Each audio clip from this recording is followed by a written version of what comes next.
Greetings, gamers, and welcome to Season 6, Episode 7 of Rho Pi Gamma, the Gamers Podcast. I am your GM, Byron, and of course with me is my co-host, Howard. Greetings, everyone. And joining us this evening, I think it's been a while since you've been on the podcast, is our good friend, Puff. Hey, everybody. So, you'll have to pardon the coughing. The coughing has not gone away yet. So, I apologize for that. So, I was a little late getting last week's episode posted. In fact, I just got it posted yesterday. And we were a little late recording this episode. Hopefully, I will not be too late in posting this episode. Hopefully. But this weekend was crazy for me. Yeah, I feel you on that one, buddy. Well, I'm going to start first in what I've been doing in gaming because it's been hardly anything. I had to... Oh. Looks like we have a surprise guest, too. Yes, we do. We have a prize guest, the Princess Aurora. Aww. So, let's see. My Friday Karma game got canceled because I had taken Friday off for the holiday weekend, for Halloween weekend. But then I helped Liz go out to Eastern PA to help her best friend, Femdine, move because she had to be out of her apartment by Sunday. So it's a 2.5 hour drive one way. So we went out there, we helped her as much as we could, we left, and then we get a call Saturday morning. The help that she was supposed to be getting Saturday morning didn't come. So Liz and I trudged out there yet again to help her finish moving on Saturday, and then we brought her back with us. So obviously no gaming happened on Saturday.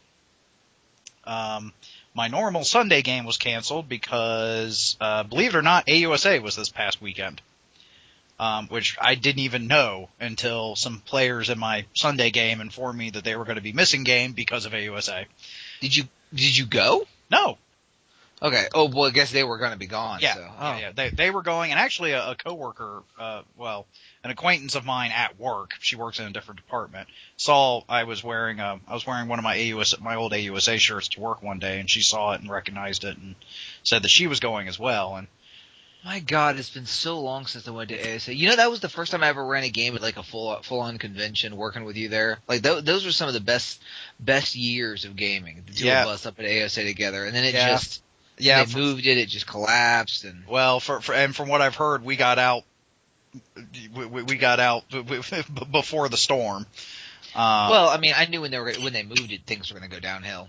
Well, things always go downhill a little when a convention moves, but they're not to really speak bad of the convention because from what my friends and the acquaintance at work told me, AUSA, they did have a good time at AUSA. So, rock on.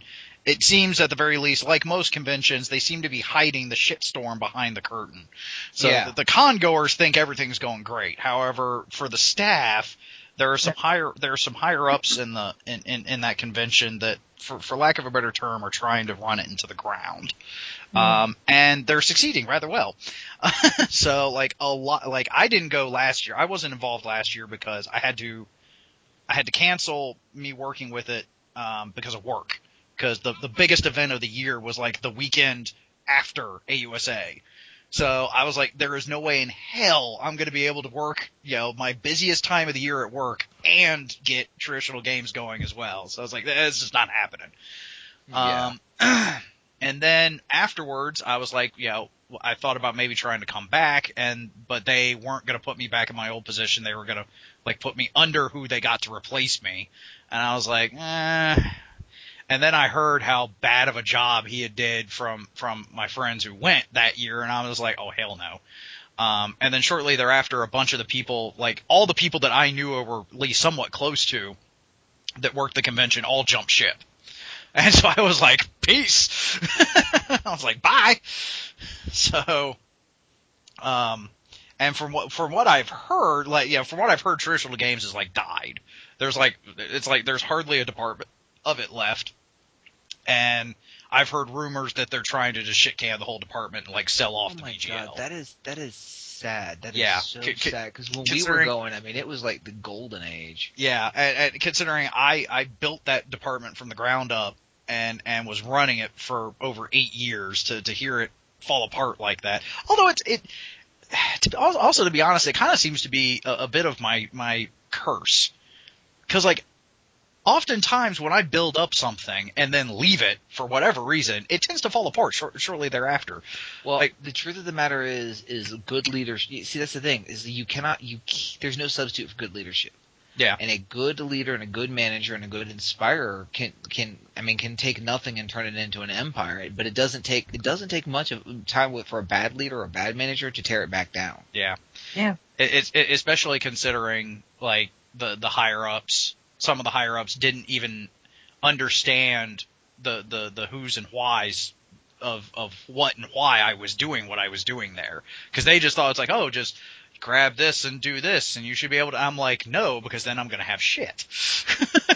Like I remember one of the higher ups was just like, oh yeah, just grab. He pretty much thought that I could just grab GMs off of the street and have them run games for like no compensation whatsoever. And I'm like, fuck you. It's like, first and foremost, I'm not going to put anyone I don't think is a good GM running games for my department in this con first. Second, there's no way in hell anyone's going to do this for like little to no comp whatsoever.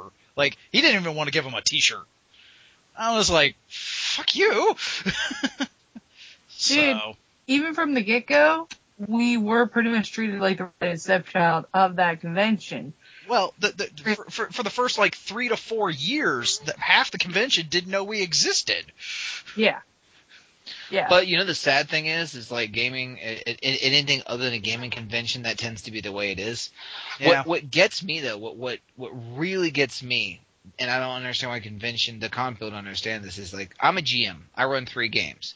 If I get 3 people, which is low for a lot of convention games. If I can get 3 people in my 3 games, right? Mm-hmm. Do the math, right? 3 times 3, 9, yeah, right? 9. We're all there.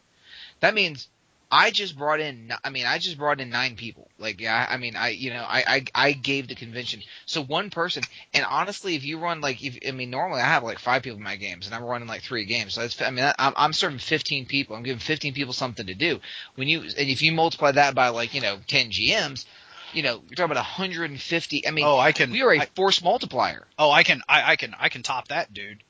For the past 2 to 3 years that I was running it before I stopped, I was tracking everything, and I actually figured out that regardless of the number of attendants that AUSA had, I had almost a quarter. Almost 25% of the convention come through traditional games each year. Yeah, and regardless if the overall attendance was high or low, I had almost guaranteed 25% come through my department every year, and I had the numbers and the papers to back it up, and they didn't give 2 shits. No, of course not. But I mean, the 2 years that I ran Transformers games, my games were filled up like. Oh yeah, your games were gangbusters. I mean, to the point where, the 1 year I lost my voice after the weekend, and that was just great. I had to go back to work. Oh, I can't talk. Sorry. Well, I gotta be. I do. Down here, I work for Brian, and we do Momocon. And our department has gone from being a little itty bitty thing to being pretty big, and it's pretty funny to watch. Because we have this last time in the new convention center, we had an epic space. We were pushing people through like crazy.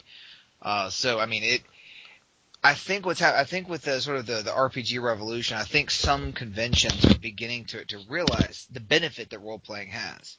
Also, our departments tend to be less unruly. We typically don't have problems. You know what I mean? Yeah. Yeah. There's not a lot of overhead. We don't need AV equipment. We don't require a lot of special things. Well, now, like if you include other traditional game stuff like the card game tournaments and the board game library, that had some overhead. But that's part of the reason why half the convention didn't even know we existed for the first couple of years, was because we were our own little eye, the calm eye in the shitstorm that was the convention. We were self-sufficient, and that's why Rob, same thing with us at MomoCon. Yeah, that's why Rob loved managing, taking care of traditional games, because all he had to do was just like, here's what you have to work with, and then he knew he didn't have to worry about anything. Because if I had an issue, I'd bring it up to him. I'd be like, hey, I need this, or I need some clarification on this, or what about this? And he'd answer my question, and then that'd be the end of it. We never had a single security issue. I think the only actual injury we ever had was me busting my ankle a little bit, and that wasn't even at traditional games. It was because I had to go to that silly ball, and I had to wear freaking heels. Yeah, that was my damn fault. That was my own fault.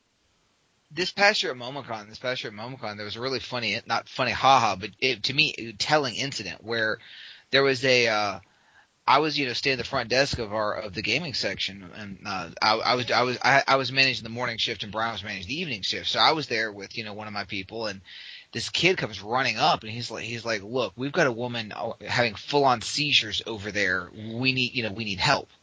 And I'm like, okay. And the guy's like, well, all right. And I said, I got exact information. And the guy that I was with said, all right, I know exactly where the first aid station is, not far. I'll go get help.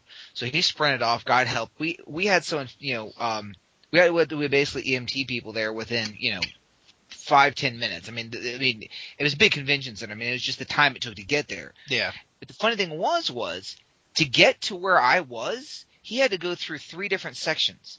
The point is that he was running through the sections looking for somebody, in the correct, wearing the correct lanyard who seemed to have any idea what they were doing. He had to go through 3 sections of just madness and chaos before he hit role playing. And the RPGs were quietly sitting at tables. We have an info booth set up. We have people on staff there to answer questions, take care of it. So he comes running around looking for somebody who's remotely in charge, and bam, he ends up at our section. Yep, that similar stuff, not that level of crisis, but similar stuff happened with traditional games all the time. I remember there was one year we were kind of tucked in a back corner, but we were tucked in a back corner near the artist alley, so we were still getting a lot of foot traffic. And the info table I had set up for traditional games outside of the room, the room we had, because that was the one time we actually had some multiple rooms.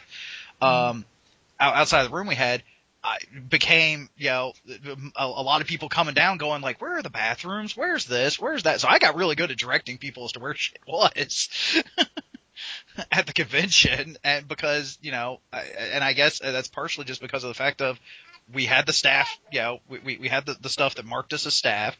We were sitting out there, and we were always there because I always made sure that table was frickin' manned one way or the other. This is becoming an episode about convention gaming. No, actually, no. We're just kind of bullshitting. This is the opening. This is us every time. It's been a while since you've been on, Puff. So I'm waiting for Byron to say, Howard, what have you been doing gaming? So I can blow your socks off. I'm not done I know. Yet, that's what I'm saying. I'm just waiting. Anyway, so my normal Sunday game was canceled because of a convention, which is how we got in this tangent in the first place. Puff. Thank you for reining us in. I appreciate it. We need somebody to hurt us. No problem. For gamers, it's like herding cats. Okay. I will be your shepherd. However, I did do a little gaming on Sunday, and that gaming specifically was Liz's best friend, Femdine, though has done does a lot of freeform gaming via email with Liz, hadn't really done any tabletop. And I've been trying to get her into a tabletop game for ever since I met her. Uh-oh. And well, I got a chance to, because she was there, she was with us at our place this weekend, of course, with Cyrus, because he's crashing on her couch. And she was very thankful for us, for Liz and I making the trip out there to go and help her, and then bringing her back with us to give her kind of a bit of a weekend off. And I was just I just have one caveat. I was the way you can thank me is gaming on Sunday. I was I will pre-gen characters. Just tell me what kind of genre, what you would like to play. I'll pre-gen the characters. I'll whip up a little quick adventure, and we do some gaming. And she was cool. And she actually did. She wanted to do fantasy. She wanted to play a rogue. Liz wanted to play a fighter. I actually made her a barbarian. And Cyrus, I gave Cyrus the spellcaster. We used D6. I whipped up the characters in hardly no time at all. And I did the stereotypical. They got hired to help for extra protection for a trade caravan, and then of course they got waylaid by bandits. And she enjoyed herself. She was like, that was really fun. I was just like, I'm glad you enjoyed. So I have done a little gaming, not nearly as much as I would like, of course, but I did get a chance to do at least a little gaming this weekend. That was a good group to have her with for her first go around. Yeah, Liz, Cyrus, and myself. Yeah, that was a good group. Yeah, and we used D6 because it's a simpler system for her to grasp. That and since she was new, a smaller group but with very experienced players is a really good thing to help introduce them to, because you don't have so many conflicting personalities, so she could really. Yeah. I'm sorry. I'm laughing. You said that, and a whole bunch of crap just flashed through my mind of conflicting personality. That's like, yeah. Most of RMA. What she said. Preach it. So, well, and also she's very introverted as well. Exactly. And is very shy around people. So Liz was a little concerned that she might not be very comfortable with Cyrus and I. Turns out she's actually very comfortable with us. She really liked us. So, and it helped also a bit de-stress. Now, granted, she and Liz were a little distracted. She and Liz, when they get together, literally like two peas in a pod, and they're both supernatural nuts. So there was a span there when I was trying to get started where they started obsessing over this one pick that Liz found, and I was just like, guys, I can I'm running out of time. I do have a bit of a time limit here. But I still got through the event. I did the setup of the adventure, gave a little info on, because I did it in Draco Terramata. And then we went through the adventure. Again, of course, I kind of wish I had done more, but I think it was a good sampling of things, and she said she enjoyed it. So hopefully I'll be able to get her into something else. So yay for that. Aside from that, like I said, no other gaming whatsoever. And so, Howard, off to you. So I had a pretty hellacious weekend as well. And by Sunday, which is my regular scheduled game for my Shine Tower game, I was dehydrated, I was exhausted, I was tired, stressed, the whole 9 yards. And I wasn't feeling it. And I told you I had to go to this game, and I got there, and I told the players, I'm like, look, I'm in pretty bad shape, so I'm going to do the best I can, but this may end up being kind of a weird game. Well, I got into it, and I actually ended up running an amazing game. It ended up being one of the better ones I've run. I don't know why. Maybe because I was just focused on getting over it. But oh my god! So, but I will tell you how it ended, and then I'll give you a brief flash of how it got there. The last basic scene before they returned to base was that the party had to take down one of their own. Oh goody! Yeah. Whenever you end up in the game and the party members are cutting another member down because they have to, that's a good game. So in Shine Tar they have cosmology. There's magic, and the cosmology of Shine Tar is pretty interesting, and it's fairly straightforward. It's not overly complex, but it's nuanced. And as this game has gone on, one of the things about Savage Worlds is that it's very hard to kill a player character. I mean, you really player characters don't really die in Savage Worlds. The in-cap table, sees that. I mean, you can roll and die, but it's not easy. So the thing about it is that these people are going and doing things and encountering things that really should kill them just flat out, and they're walking away from it. So the thing that I do is I'm like, okay, well, you walk away, but you don't necessarily walk away unscathed.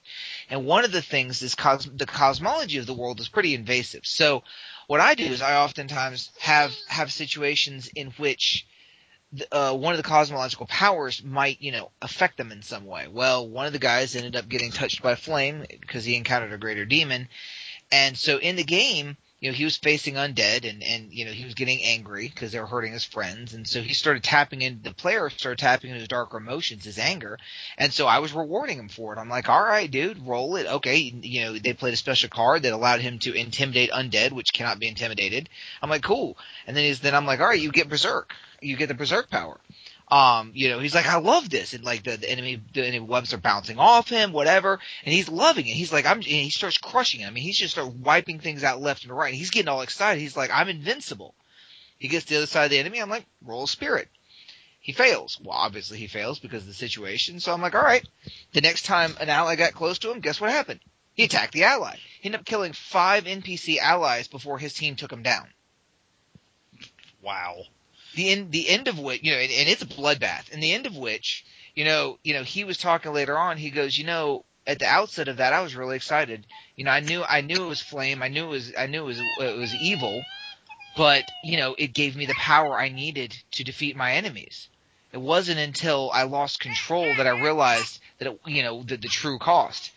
It was as far as storytelling, it was one of the more amazing ones, and it pretty much was. I mean, it was like a Sith storyline. It was really awesome. Yeah, well, what is it? A great line from the Harry Dresden novels, the Dresden Files novels.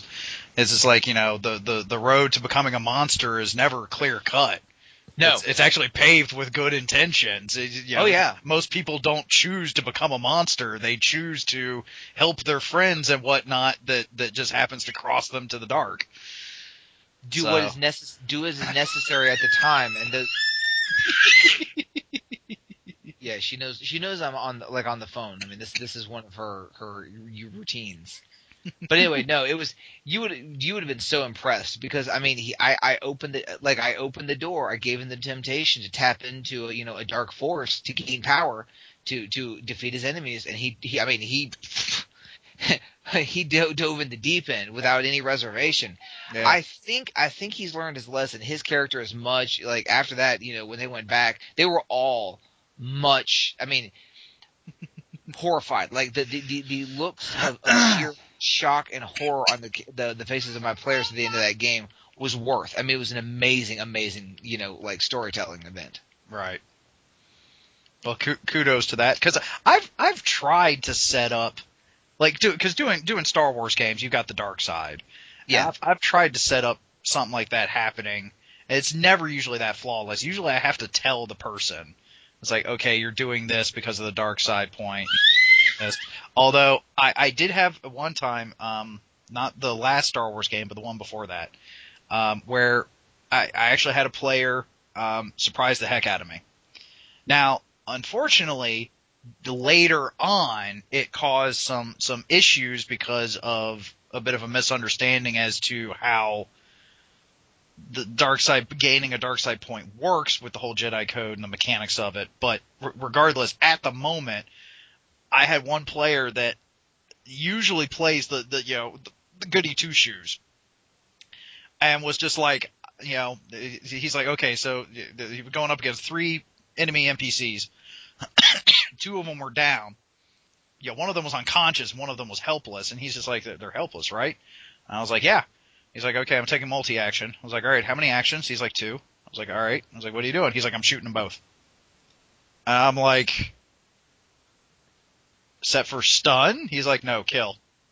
I was like, you do realize if you kill them, that'll earn you a dark side point. He's like, yep.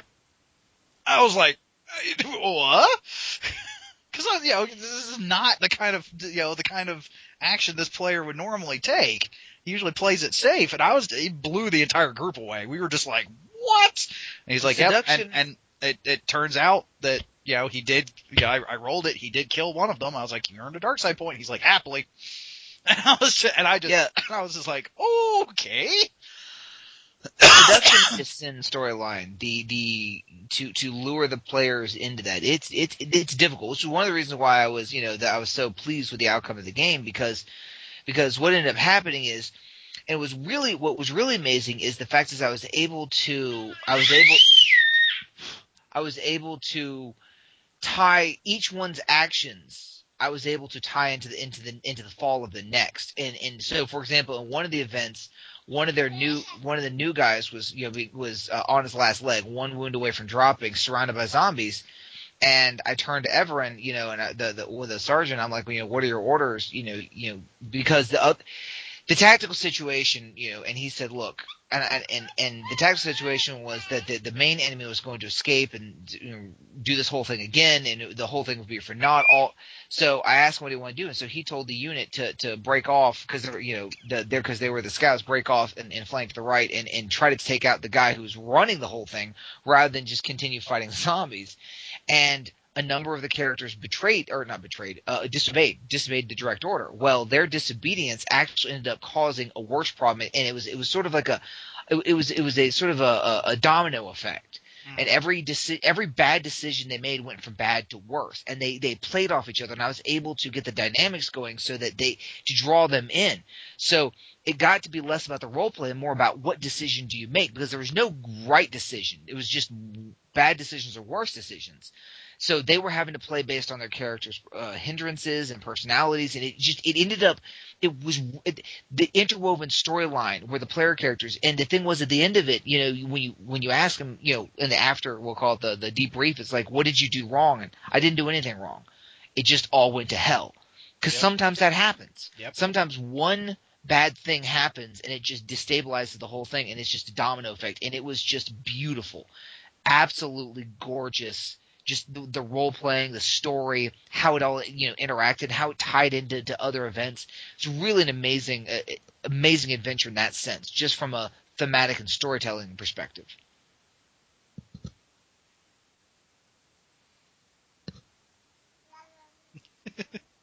Y'all still there? Yeah, I don't know what else I can say. So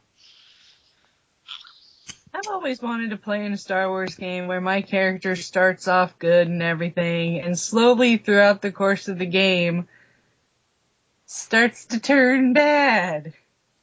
Well, we can definitely make this happen. In fact, I still technically owe you you start off evil. This is true. This is true. But I want nobody else in the game to know.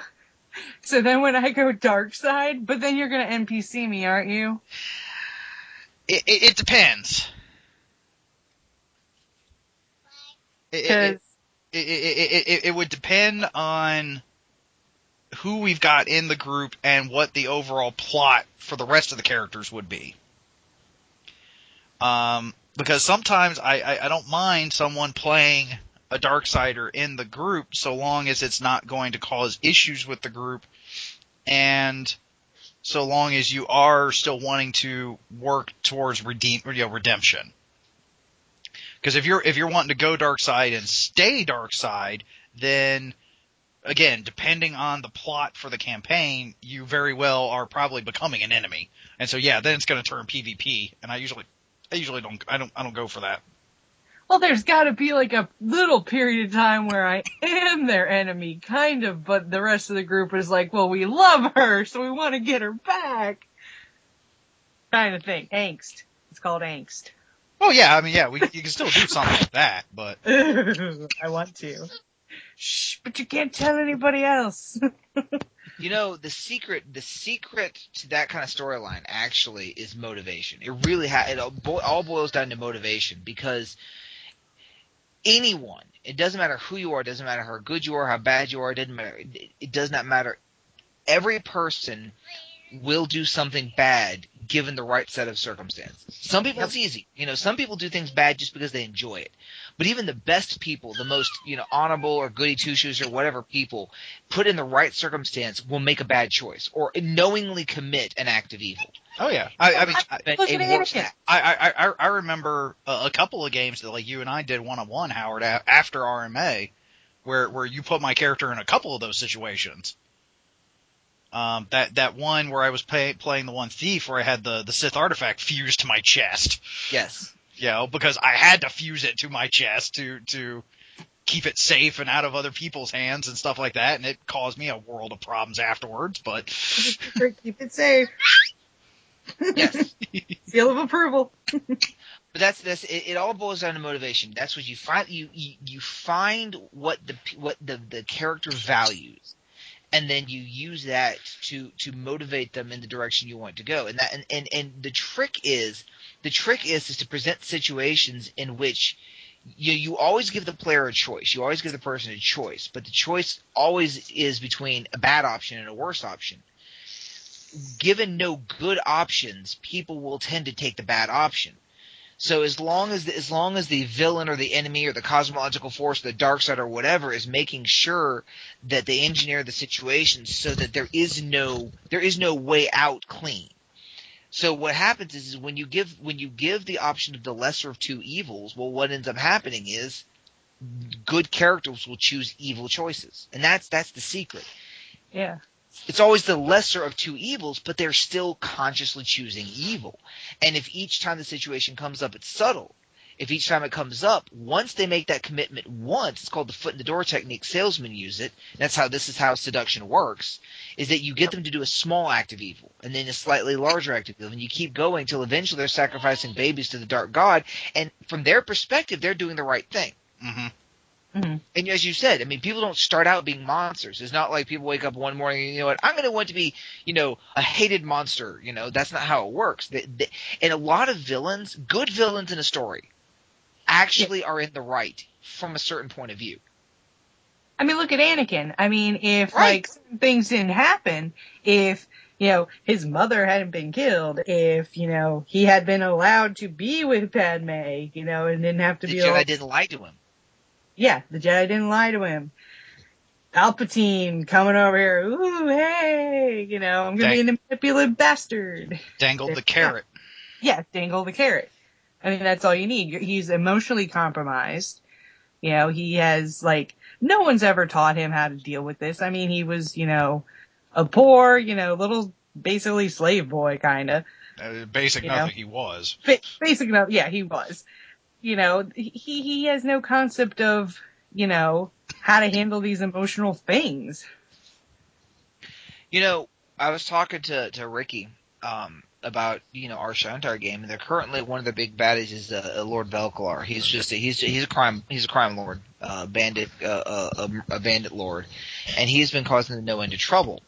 But Ricky was talking about it. He said, from a certain point of view, Lord Velklar, first of all, isn't really in the wrong, A, and B, he's not really doing anything that, I mean, he's a medieval game. He's actually acting in a very medieval way.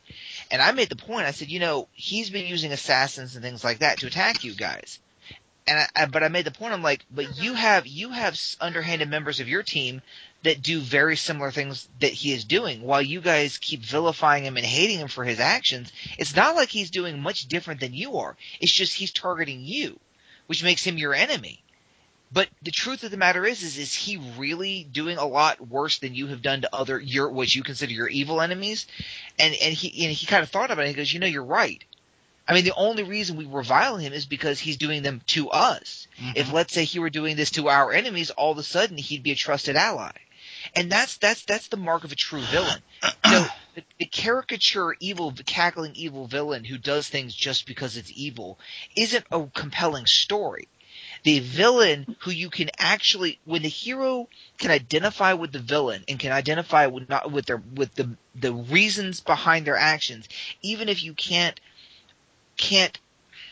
conscience or can't accept their methods, but you understand what would drive them to those extremes, that's a compelling villain, because all of a sudden you as a hero are like, I'm fighting you because I disagree with your methods, but I don't necessarily disagree with why you're doing this. Yeah. And that story is a story that's truly the most compelling villains are the ones that you can actually get behind. Mm-hmm. And one of the great themes in my games that I love to do is where the heroes the heroes when they look back at things going on, the heroes are like, you know what, the truth of the matter is from a certain point of view, we weren't in the right there. The game that we just had, the situation was there was two lords that were about to go to war, and the king asked them to stop the fight. Well, long and the short of it is that the one lord that ended up on top was sort of was a jerk, and they hated him or whatever. But he ended up the one, the young lord died protecting them, so he ended up winning by default because the one lord was killed, the one that they liked. But as Ricky pointed out, he said the young lord that died, his kingdom was already on the way out. It was a failing kingdom. They were in debt. It was falling apart. The lord that won, he was a jerk. He was arrogant. He was a miserable human being, but he was a brilliant tactician. His kingdom was thriving. And in a medieval society, don't you want a strong leader? Yeah. I mean, nice guys finish last, especially in medieval war. Oh yeah. So Ricky was like, the truth of the matter is yeah, we got the young guy killed, but the truth of the matter is of the two lords in a military situation, you'd want the dick. Yep. That is true. Yeah. Anyway, sorry, but there you go. That's okay. Well, Puff, have you done any gaming recently? I pretty much know the answer to this, but aside from the last session of Epic Game, which was awesome, by the way.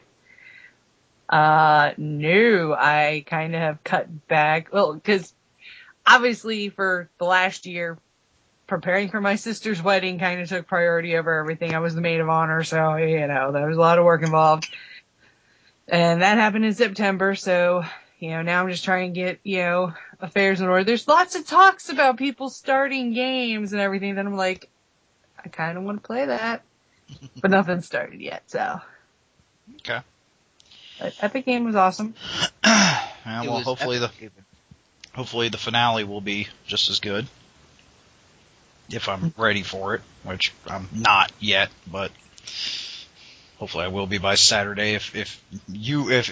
Especially if you will be, because if you're not, I'm gonna have to delay it another week.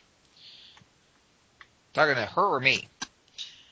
Me. Well, technically her, but you as well. Yeah, I know. Well, you said you, and I'm like, well, there are two yous here for once. Other yous, unless you're including yourself in the you, but that would be very odd. Not uncharacteristic for you, but still odd. Yeah.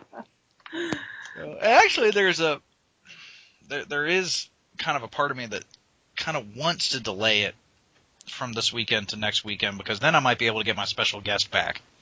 Dude, seriously, if you want to delay it, I mean... Well, unfortunately, it's the lesser of evils as well, because I know Jay is available this weekend, but not next. Oh, man. So... Two evils.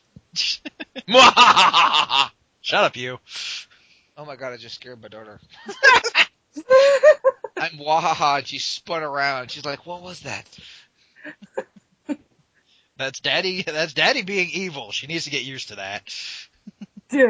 Yep. I can't wait for her first game. I can't wait to hear that, all about that. Got a couple more years to wait for that. Oh, it'll be here before you know it, dude.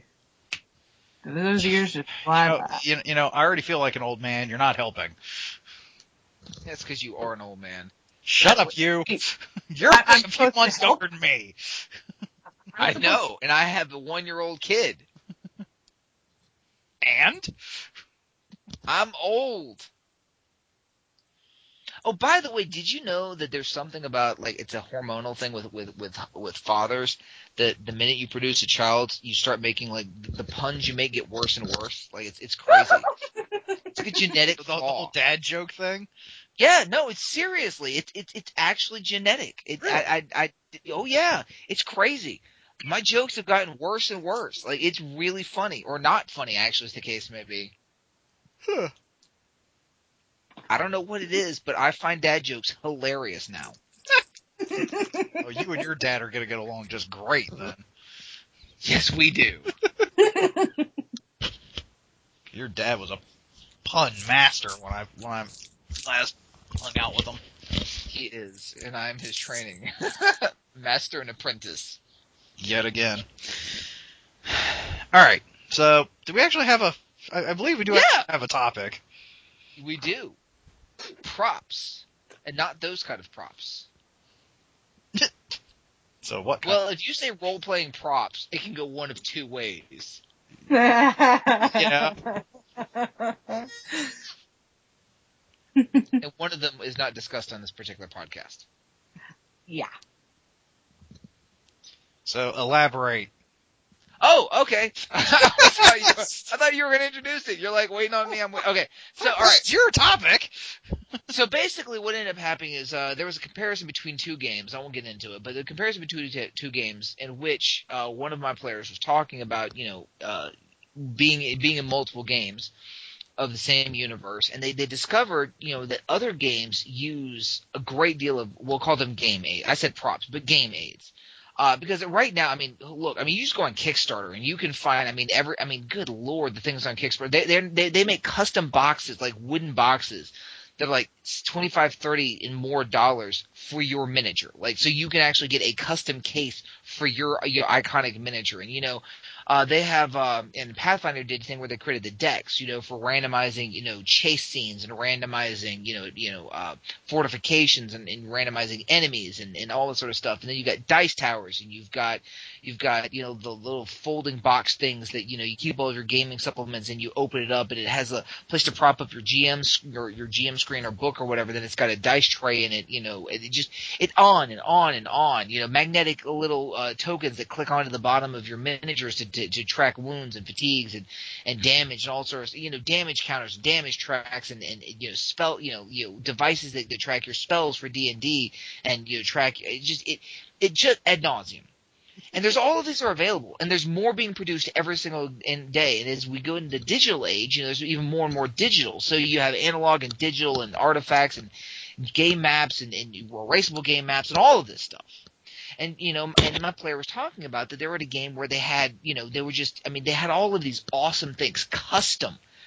They'd spent a lot of money on all this custom props. Well, in my games, I tend to use miniatures, for certain battle scenes, for small tactical squad type, squad on squad battles. But for larger battle scenes, I typically go much more narrative just because the number of miniatures takes time.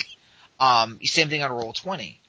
And as far as game aids, I use the adventure deck and I use some tokens for bennies and things like that. But I actually I go game aid light.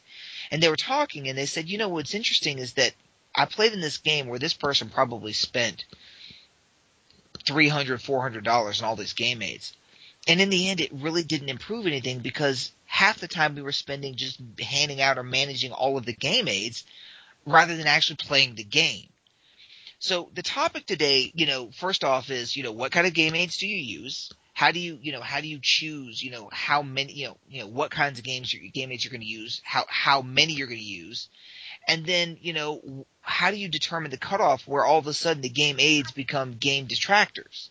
So as I said, for me personally, I tend to go very light on game aids. I have a bunch of maps that I use and I reuse them. And I have some terrain features that I will sometimes set up. And I use miniatures again as long as the number of enemies is, let's say, less than 25 or fewer. If it's going to be more than 25 enemy miniatures, I typically just go narrative because what I found is the time it takes for me to move each miniature and roll it, by the time if there's more than 25 on the board, by the time I get around to back to the player characters, they're already bored, right? I lose their focus. Yeah.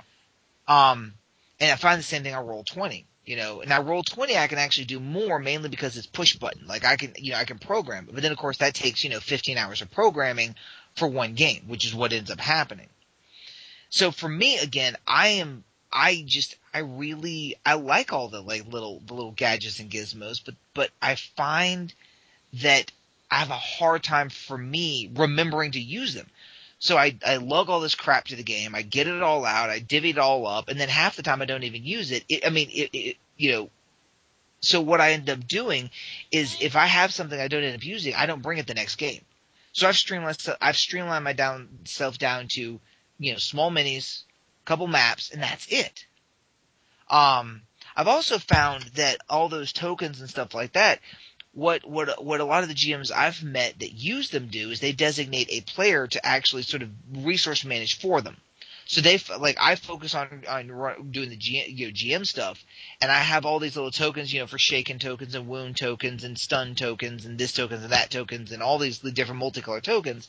But rather than me spending time managing, I'll be like, all right, Byron, look, you just give out tokens. I'll just tell you who gets what, and you divvy them out while I keep gaming, which is fine, you know, and it's cool to have a player that'll do that for you. But then all of a sudden, if you have so much crap to deal with, to manage at your game, you're basically having to co-op your players to do the campaign management for you. Is that really... Have we reached a point then where it's too much? It seems excessive to me. Yes and no. And I'll go into my spiel to help explain that answer. Go. I tend to also be very aid light, but for different reasons. Part of the main thing that has kept me aid light has been my own resources or lack thereof. So I usually have to play games very much on the cheap. You know, so and so that's what keeps me from having a lot of game aids. Is just because like I usually have to use with what I've got. And when I was really cutting my teeth GMing, we were at RMA, where we had access to little to nothing. You know, we had paper, we had pencils, we had dice, and we had the books. That is it. That is all we had because, you know, except for you fuckers up on Band Hall, the rest of us, the rest of us were in rooms, 2 people a room, that were slightly smaller than your average prison cell. I know this because they bragged about this at the tours of the school. They actually openly said that, yes, these rooms are slightly smaller than your average prison cell. So you had 2 of us, plus we had all of our uniforms, all of our school gear, all of our school books. So we had very little, you know, we had we had bunk beds, a desk for each of us, and then 2 little nooks for closets and a sink in between them, and then the door and the window. That's it. That is literally all you had space for. So, I mean, we each had, you know, a foot trunk, that we kept, you know, you would keep under the bed, you know, under the bunk beds, but that's pretty much all the space you had. So, like, we couldn't even, you know, we couldn't even afford the space for aids. So, with my GMing style, I only really bust out a map if I really have to keep, you know, if my own narrative or descriptions, people aren't still kind of, you know, either I'll use it just kind of help me set the scene, or, you know, if people are getting confused because you know, I haven't narrated or described things well enough for everyone to have a good picture of what's going on in their minds. Hang on a second. Okay. So, and so I've carried that along. Even when I started having resources and space to be able to do it, I really often just didn't bother because it was too cumbersome or, you know, too time consuming. I have occasionally busted out with like using Legos because I do actually have a decent supply of, I say decent because if you search online, you know, some of these people, fuckers, I don't know where they get the money. I have a decent supply of Legos, so I have used Legos for miniatures, and I like using them because A, I've got them, B, I like Legos, C, they're very customizable. So and D, you like Legos. Well, yes, and D, I like Legos. Did I mention I like Legos? No, I didn't know that. Shut up. Especially with the minifigs, because that's always been that was one of the issues I had with the official D&D miniatures. Was that they had booster packs, so it wasn't like, you know, I could get, unless I went the like Warhammer route, which, dear God, you start getting into costs then, especially time consuming as well with having to paint them and put them together and whatnot. You know, the D&D had the pre-painted, you know, plastic minis. Okay, cool, but they were in booster packs. They were randomized. So, you know, oftentimes someone will be like, you know, they'll have like a collection of miniatures that they'll let the group use, And then they're like, okay, what's your character? It's like, well, I'm a dwarvish fighter that uses a crossbow. It's like, well, I have this dwarvish shaman here. It's about as close as I can get. You want to use that one for yours? Yeah, okay, I guess.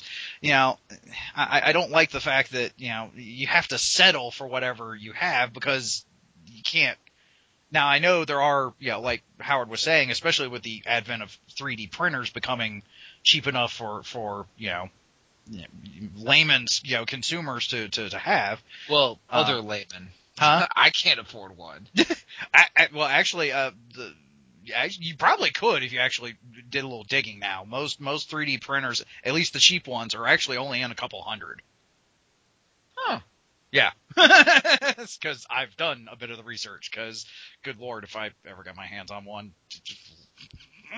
Anyway, but I know there's a couple of websites and a couple of like startup companies that will do custom minis for RPGs, for tabletop, using a 3D printer. So, but the Legos, again, I had them. I've got a decent collection. I can customize them. Okay, cool. But I also am not very big on doing a lot of prep work for a game. Sometimes that bites me in the ass, I'll fully admit. But my GMing style tends to be very off the cuff to begin with, so it's kind of hard sometimes. Like there have been times I've spent hours putting together a map that it then turns out I never use. I actually have done it in the Epic game a couple of times. I've put together maps and then either the players decided to go a different direction or I decided to go in a different direction because of what I was hearing and feeling from the players. And then so I felt bad because I was like, I spent all this time making this map I'm not even going to use. So I tend not to like to do a lot of prep work because my style is so off the cuff to begin with that it's hard sometimes to even try to anticipate what I'm going to need, much less, what I'm actually going to use. So, but I wish I could use, I wish I did have access and could use some of a lot of the newer game aids that are out there. Like, I remember one point in time, before my Kindle Fire got stolen at AUSA, actually, I had a bunch of gaming apps on there that really helped speed things along. Like, I had an initiative tracker. Damn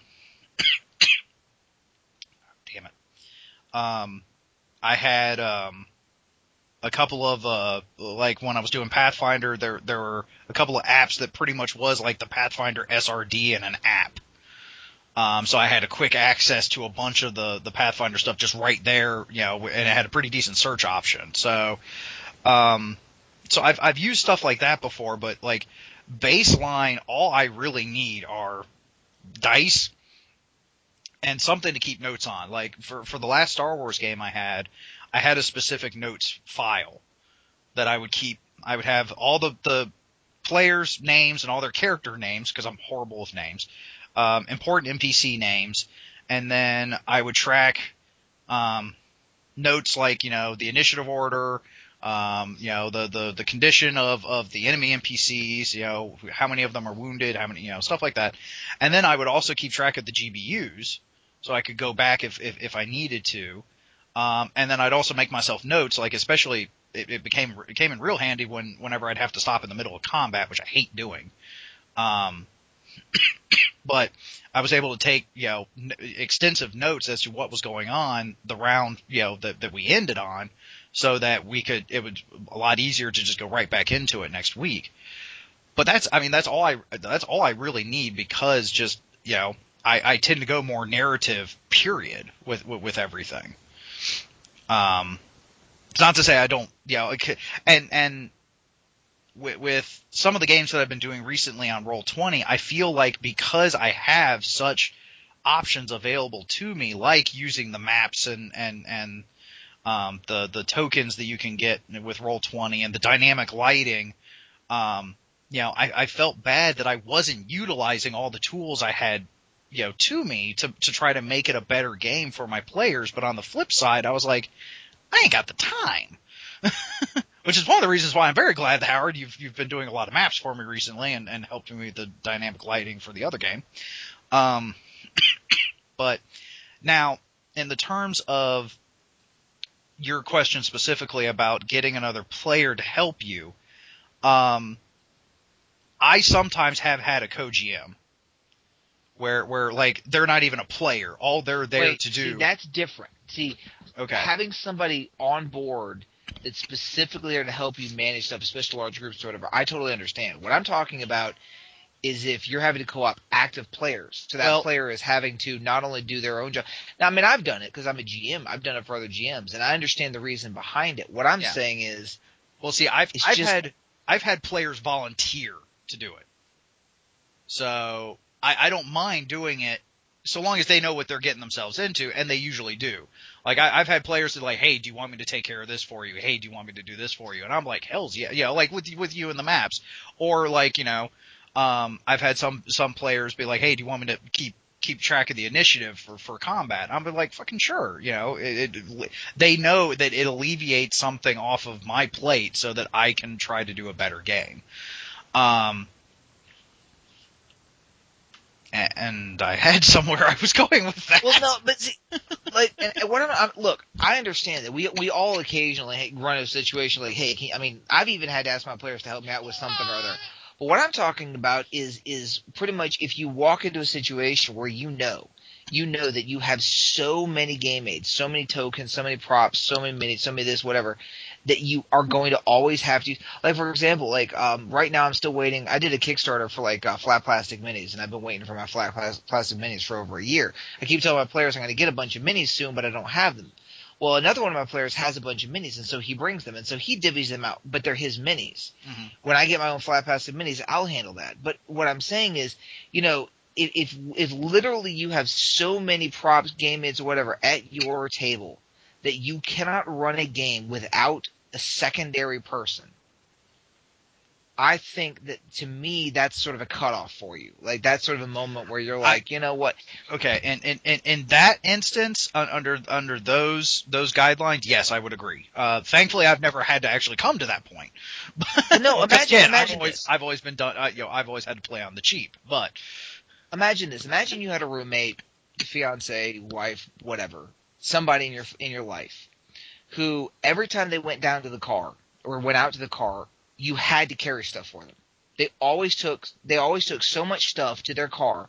I'm talking about, it doesn't matter if they were going on a trip or they were going down to the gas station. But literally, they always had so many things they carried with them. A bag, maybe a purse, a computer, a different device, whatever. But you always had to help them carry stuff. After a while, what would you tell that person? I'm having all this stuff. Exactly. You'd be like, dude, seriously, do you really need all this crap just to go down to the store? And I guess with GMs, it's like when they walk in and they like bust out and they've got this pile of stuff in front of them, trays and tables and stacks and this and that and tower whatever, and you can barely see the GM because they have so many things piled up in front of them. I'm like, do you really need? The reason is because, Byron, with off the top of your head, with your knowledge of D6, right? A pencil and a cocktail napkin, and one D6, you can run a Star Wars game, right? Yeah. A pencil, cocktail napkin, and a D6. The one Star Wars game that I started down in North Carolina that eventually developed into the one where I had to have the come to Jesus meeting. It initially started on my birthday. I had nothing with me but paper and pencil and dice. Right. But I mean, but D6, because you always touted simplicity. Mm-hmm. I mean, granted, you'd be rolling at a crap ton, but one D6, one pencil, and a scrap of paper, and you can run a game. Yep. That's what I'm talking about. And that game would be one hell of a game. I would with hope. Nothing else. So this is what I'm talking about game aids, because the point is, like, if you need all that crap to run a game, then maybe you sort of missed the point. Yeah, if the aids are not specifically, literally aiding the game, adding something dynamic to the game, or fundamental to the game, why do you have it? Like, right. Why do you need it? That's actually the best way to put it. If the games aren't aiding the game, the aids aren't aiding the game, why do you have them? And I think a lot of GMs, feel they need them. They need gimmicks. When the truth of the matter is, it's all about your storytelling. Yeah. Yeah. Most games don't need a gimmick. Now, all right, I run Resident Evil games, and anybody that has played a Resident Evil game, you know that there are maps involved. There are, like, little trinkets that you find, keys and stuff like that. So, I have gone and, like, made, you know, prop journals that, you know, people find, you know, a prop, you know, newspaper stuff, you know. Okay. Hey, I'm a graphic designer. Well, hang on. I'm sorry to interrupt, but I feel like because of where you're going with it, because I know where you're going with that, Nicole. I feel like I feel like I actually need to stop you because I need to make a distinction. There is a difference between a game aid and a story aid. Yes. I was going to get into that. Yeah, as I say, you are branching into the story aid side of things, not the game aid. And I have got no qualms whatsoever with story aids. If I said I did, I'd be a hypocrite. Yes. Yeah. Like, I was totally going to differentiate, you know, the two. I jumped the gun. I'm sorry. Yes, you totally jumped the gun because He I was does going to. He does. Well, Stop mansplaining me. I'm not in your head. I don't know where you were going with that. Stop. What? Stop mansplaining me. Oh my god. Man, Everybody thing use I don't that know about. before I love it. Okay. Anyway. Mansplain? Howard, help me out here. I'm lost, dude. Like she. You're fine. Like, You'll be found. You're totally clueless. You'll be found. It's cool. Anyway, back to gaming stuff you guys understand. Wow. Okay. I think we just got insulted. Dude, that was patronizing, but the fact of the matter is she's right. What the hell fucking podcast is this again? Anyway. Clearly not ours. Apparently not. Yes, I'm taking over. All It's mine now. Continue. Yeah. With Resident Evil, that is, you know, the basis of the story. There is, you know, the story aids, where that is going to add to your gaming experience. Now, another games that I run, Transformers. The only aid that I have when I run Transformers is when I run with personal friends, I will go find little Hot Wheels cars that are the car that they transform into, if they transform into a car. Because A, I like to spoil my friends, and B, it's kind of cute. But that's pretty much it. You know, like a nice little visual representation. Simple is like the best thing ever because A, you don't have people distracted playing with their minis. Or, wait, what does this token mean? What does this token mean? I'm not actually wounded. Why is that token there? You know, that takes away from the game when you've got all that stuff that you're sitting there, you know, you're paying more attention to stuff than the game. Now, I'm imagining one of our 7 listeners out there with like the custom, the wooden, that company that makes the wooden dice towers out of like the heart oak of a petrified tree from the first forest. That's like $6,000, you know, and it's like put together with nails from the True Cross. And it's guaranteed to make you always win, roll the actual 20s.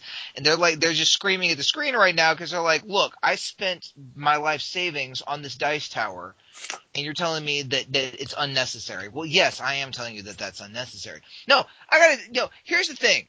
I was walking through Gen Con, and I went by that table of those things, and I wanted to check them out, and they were selling wooden dice towers. Now, keep in mind, these dice towers were fan-freaking-tastic. They were gorgeous. They were works of art. But they were selling dice towers, I think, I saw one for $220 for a wooden dice tower, which is basically a wooden, you know, 4-sided tower that dice roll out of for $220. Now, I do have a wooden dice tower, but it is like 5.5 inches tall, something like that. It's not a tall one, and it was not $200. It was. But that's what I'm talking. What I'm talking about is like I could make a wooden dice tower. Hell, Liz found a design and built dice towers for our Star Wars group down in North Carolina out of toothpicks, hot glue, and foam core. And actually, dice towers are not a bad thing for randomizing. And actually, yeah. I'm kind of a supporter of them now, considering we've had look back at our previous podcast about dice rolling. But anyway, yep. But the point is what I'm talking about is, you know, I think part of this also, I'm going to diverge a little here, but I think part of this what's happened is back when we started gaming was kind of, it was a geek culture thing, and it was kind of taboo. No one wanted to do it. It was mocked. Gamers were geeks that got beat up in the locker room. That was the stereotype. Pimply faced, boys with no social skills and who'd never seen a girl. Right? That was the stereotype. But gaming has become mainstream, right? We've made it. Will Wheaton's popular, and Felicia Day, and they're actually like TV, like professionally produced TV programs about role playing. I mean, and then cosplayers now. What? Vin Diesel. Vin Diesel. So we've hit mainstream. And there's a problem that I've found when things hit mainstream, that what ends up happening is then you get I'm not going to call anyone a poser, but what you do get is you get a designer culture. They're like, I want to be a gamer, but in order to be, I want to be better than you. So I'm going to buy this really expensive piece of equipment to make my game better than yours.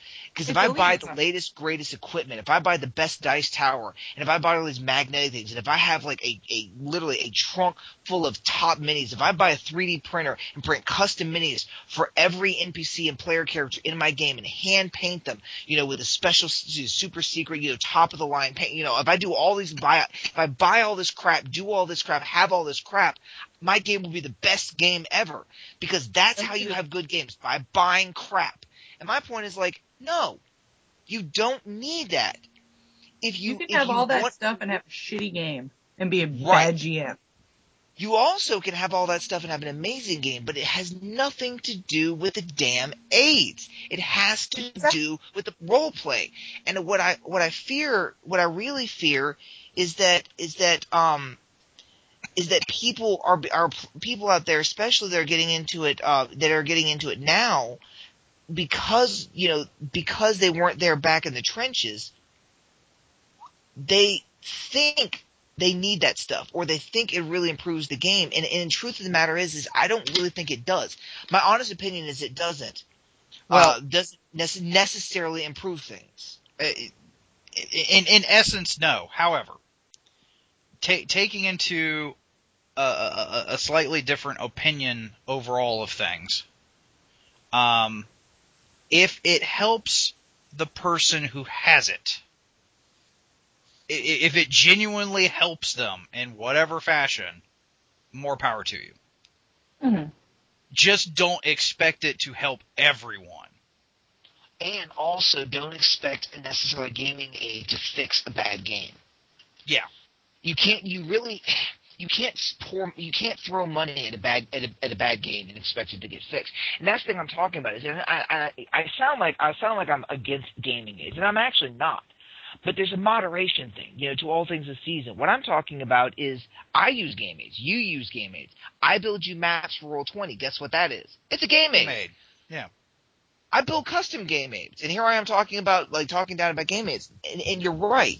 But what I'm talking about is moderation. Sparingly. Moderation, and use them sparingly. Use what you need to do what you need. As Puff said eloquently before, if the game aid isn't aiding the game, you don't need it. Mm-hmm. What I'm talking about is that use the minimal you need. The most effective thing to help you in a particular thing. Do you need a map for a scene? Use a map for a scene.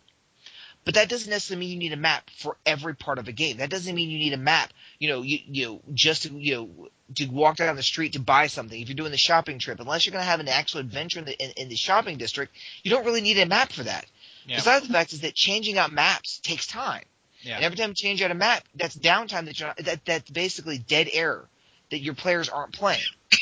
So what I do in Roll20 to help alleviate my feeling of I have to be using Roll20 to utilizing what it's got to for the game, considering I'm doing it in it, is I'll find a picture of like a town. Yes. And so, like, okay, you all are in this town. Here's the picture, and then I don't touch it. It's just, it's kind of like a backdrop. It's enough to set the scene, to let everyone know, it's like, okay, this is where we are. When we actually get into tactical combat, that's when I'll bust out with an actual map. Yes, and that is awesome. Yeah. So there are just, obviously there are levels and ways of doing it. I kind of don't want to actually say, like, for someone who is doing a lot of the, utilizing a lot of the expensive game aids, that necessarily that they're doing it wrong. No. But just No, like that's you right. said, you can't expect the game aid to fix a bad game. Right. It could help a bad game, or at least it maybe can help you in improving the game, but don't expect it to do all the work. I'm gonna throw something on here, an example. Have you ever met anyone who is like ridiculously poorly organized? Like their house is always a mess, their space is always a mess, and before everyone says that's me, I'm talking about the people who are constantly complaining about how messy their life is. And every time you talk to them, they're talking about, well, I'm buying a new organizer, or I'm buying a new set of shelves, or I'm buying, a new this or a new that in order to put order to my life, and it never works. Because fundamentally, the problem it's not that they don't have enough shelves. It's not that they don't have enough organizers. It's not that they don't have, it's the fact is that fundamentally they're disorganized. And it doesn't matter how many, dividers and binders and organizers and shelves and labels they buy, it's never going to fix the fundamental problem. I don't know if anyone's ever experienced that, but I have. As much as I actually hate to say it, rather personally, yes. So you talk. Wait, what was that? Nothing. What'd you say? I called you a hoarder. I am not a hoarder. You're not ready I'm a for a pack hoarder. rat. There's a difference. Okay, Yes, pack rat. yes. Hoarders That's a hoarders typical have hoarder. Yeah, because even I will hit an OCD cleaning spree. Usually it takes longer for mine to kick in before Liz's, but even I will do it. Yeah, hoarders have their own I'm a TV show. That's how you know the difference. I'm a pack rat. Oh yeah, Byron hasn't gotten his TV show yet. That's how you know a hoarder. But what I'm saying is like that kind of person, and that's just one example. If the problem is the game, if the problem is the game, no amount of aid is going to help you. However, if you have a game and you need an aid and you use it for you use it for a fire for effect, then it can be an incredible asset to the game. So I guess what I'm saying, and what we keep circling is, and Puff has said it, and you've said it, is the fact is that the key is choosing the right what happened? Yeah, Is it because of my daughter or my dog? Both. Sorry. Because you choose the right aid for the right game and use them sparingly but for effect, and they can have a tremendous positive impact. The right tool for the right job. Right tool for the right job and use sparingly. Do it the See, wrong way, and you're going to end up getting in your own way. Yeah, the thing about role playing is that, what I enjoy most is how you're supposed to heavily rely on your imagination. Because obviously, why would I, want to play, with, a little bunch of figures and everything in front of me versus, having a GM that can, articulate a scene and I can see it in my head. That is what I love about my GMs. Byron can do it. Howard can do it. They don't even need the aids. They can articulate to their players and tell you, through the describing of the scene and everything, and you can see it. You can visualize it. And to me, that's more fulfilling and more satisfying to me as a player than, all right, here's your characters, these are all your minis, and you're here, blah, blah, blah, blah, blah. Well, now, granted, because all of us are creatives, I'm not necessarily going to say artists, because, Howard, you're more of a writer, which I do tend to make a distinction between an artist and a writer, but we are creatives. Not everyone does have as good of an imagination to be able to do that on their own, which, again, is where the aids can help. But yeah. But a good descriptive GM can definitely help bridge that gap before the aids, are needed. Yeah, so. and again, there's nothing wrong with having some aids and everything. I just think that if you get to the point of excessiveness where you're relying on them to tell your story and not your storytelling itself essentially through the GM, it seems a bit much to me. Yeah. Byron, I have something I would love to do at this point. Not tonight, but at some point, and I'd love to record it. Okay. You and I get together and like film this and put this on the YouTube channel that we have. Be like, all right, guys, this is how it's done. Get 1d6, one pencil, right? And like I'm talking about like a piece of paper, you know, just like a blank 3.5, whatever. Roll up a character in Star Wars and have you run me a session. Do the whole thing, and I'm talking about the both of us just like balls to the wall, flat out. Do I'm talking, you know what I mean? Like we do the best we can. End the session and be like, and that, folks, is all you need, because really, fundamentally, that's it. And I think it'd be great to show people that it's possible. Yeah. Well, we can definitely see what we can do about that. And definitely anybody listening, we're definitely not trying to like knock you if that's something that you like or anything. You know, obviously it's cool if you like it. Don't you know, take this again, it's to each their own. If it works for you, if it really helps for you, again, more power to you. We're just saying that it is not the end all be all. Agreed. Yeah. Okay. All right. So I'm gonna have to start wrapping this up because if I remember correctly, Howard, you do have a time limit. I do have a hard stop. I have a business meeting later on with Denver Times, and I think we've beat this dead horse enough. So I believe the horse is officially dead. I honestly can't think that we could word this any more ways. I think we've done this enough. So it was a good discussion, though. I enjoyed it. Oh yeah, most definitely. And I'm glad you could join us, Puff. I'm glad that I could join you guys too. Yay! It's been a while, and I'm happy. So I'm back. All right. So if you all have any questions, comments, concerns, suggestions, what the fucks, again, you can email us, tweet us, catch us on the blog or the YouTube comments that I've so totally checked. Of course. Anyway. We've already talked about this.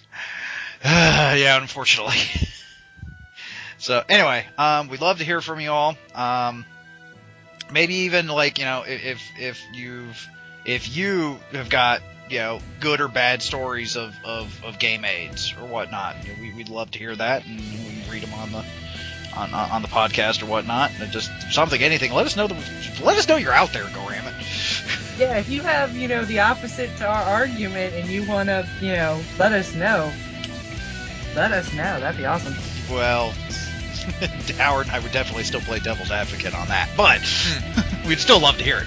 So, anyway, thank you for joining us this week. Hopefully you will join us next week. It should be good for next week. So, again, Puff, thank you for joining us as well. Definitely. Thanks for having me. So, and I have been your GM, Byron. I have been your co-host, Howard. I've been Puff. And just remember the motto of Roll Pi Gamma is roll high, play well, die hard. Die hard.